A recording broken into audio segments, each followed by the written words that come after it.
Hello， 大家好，我是怡媛。平时我们总是说先锋王国的质量不如以前了，那么究竟现在先锋王国的数据跟以前的数据到底相差有多少？刚好最近官方就有分享每一个月的数据，其中就有包括王国战力排行前10的王国有哪一些。那各位可以看到第1名跟第10名的战力相差了大概1000亿。这个数据我是已经问过客服再三确认了，它是计算整个王国的，并不是前300名，也不是600名的玩家。第1名1093其实也不感到意外啦，目前也只剩下1093是拥有超过3个100亿联盟以上的王国，剩下的王国几乎都只剩下1到2个主要联盟而已。那其实这个排行榜间接性也是让大家知道之后你们要看 KVK 的话应该要选择哪一个王国来看。不过我老实跟各位讲，只有第1到第8名的 KVK 是还可以看之外，其他都不太行了。比较多人是好奇啊，为什么960只有一个主要联盟的王国，为什么还可以排行第3名？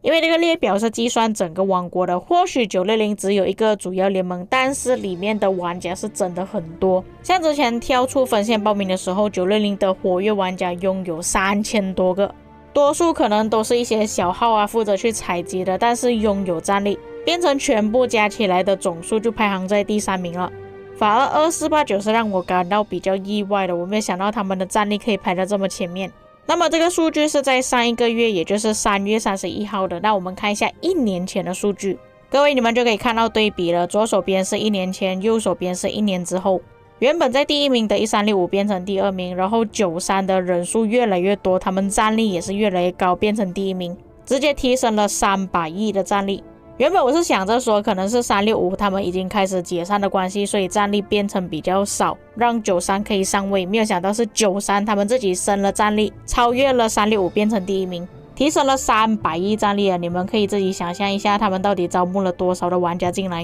因为我觉得也不太大可能是本土的玩家自己提升战力提升到300亿，因为93现在大多数的玩家都平均保持在6000、7000万左右，所以我是认为人数增加的关系，所以就变成他们战力提升。相反365他们的战力就没有降低这么夸张，不过还是降低了至少100亿，相当于减少了一个联盟的玩家。那比较可惜的就是307他们在之后解散了。那各位你们自己做一个对比跟计算一下，在1年前307还可以排在第3名，拥有1249亿，但是在1年之后他在前10的排行榜都完全看不见，甚至第10名的战力拥有628亿都没有看到307的身影，也就是说他是肯定减少了超过1半的战力。可想而知这个王国是真的灭亡了，玩家全部都离开了，战力也没有剩下多少。同样的情况也是发生在1254，因为他们玩家全部都已经移民了，各奔东西，分别跑去2605、2429、2268。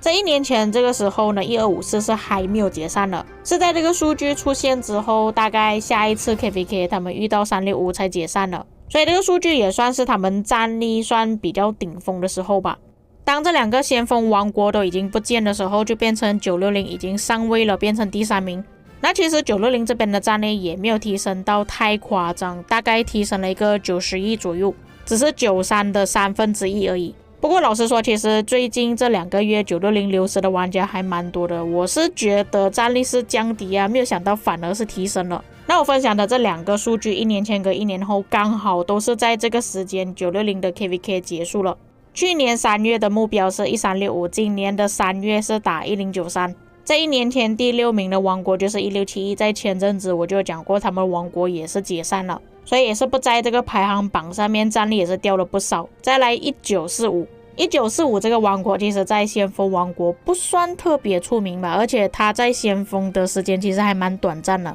主要当时候的先锋王国质量普遍都还蛮高的，就变成他们慢慢被压下去，变成他们也是不在这个排行榜上面了。第8名的王国2755我是完全没有印象的，我好像印象中完全没有做过他们王国的 KVK， 所以不好意思啊，我只能跳过这个王国，我是真的不知道。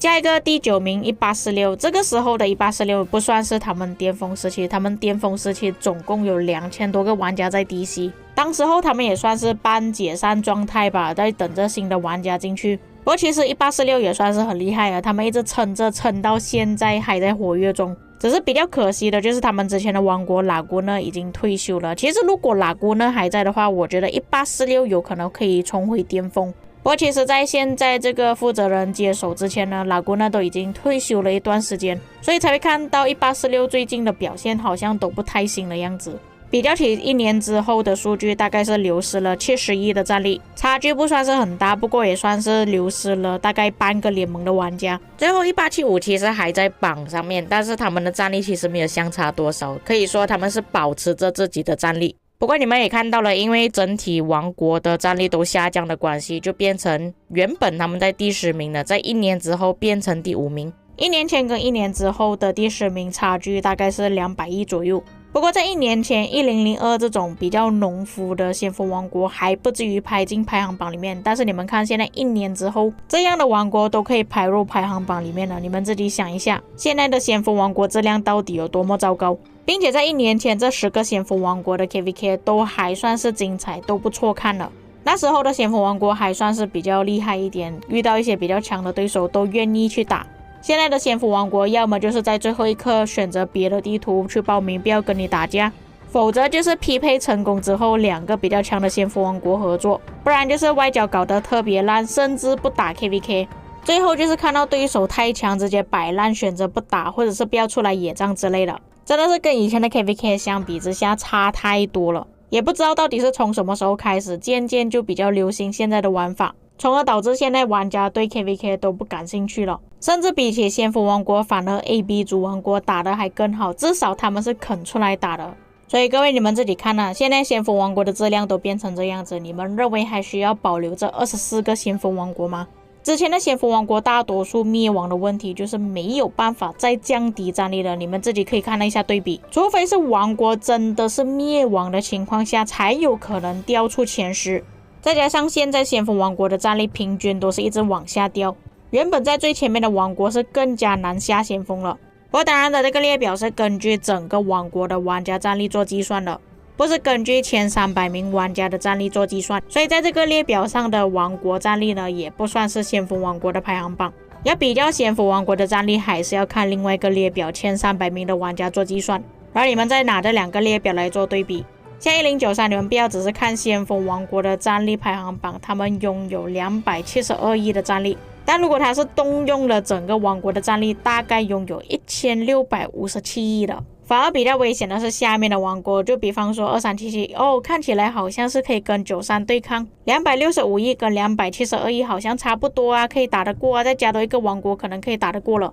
但实际上人家多出多少倍的活跃玩家还有战力你自己都不知道。像是在左手边的列表你都没有看到960在，但是右手边他拥有1152亿的战力。这就是为什么当时候出现分线报名的时候，我是同意这个做法的，因为你没有办法去预计你的敌人到底拥有多少的兵量跟战力，你们只是根据前300名或者是900名玩家来做计算的话是根本不足够的，人家还有更多的小号。假设分线报名没有出现的话，我都不知道1093原来他们拥有4000多位的活跃人数，然而我在西族的王国就连200个活跃玩家都没有，你们就可以想象到底先锋王国有多么恐怖了，而且他们到底收了多少的玩家，当然也不排除有一些是资源商啦，所以我还是认为说官方应该要调整先锋王国的制度，不然就是要限制 KVK 报名的人数，否则这样子的人数对战到底谁肯跟1093打？所以各位有什么看法可以在评论区给我知道。以上就是本期内容，我们下个影片再见。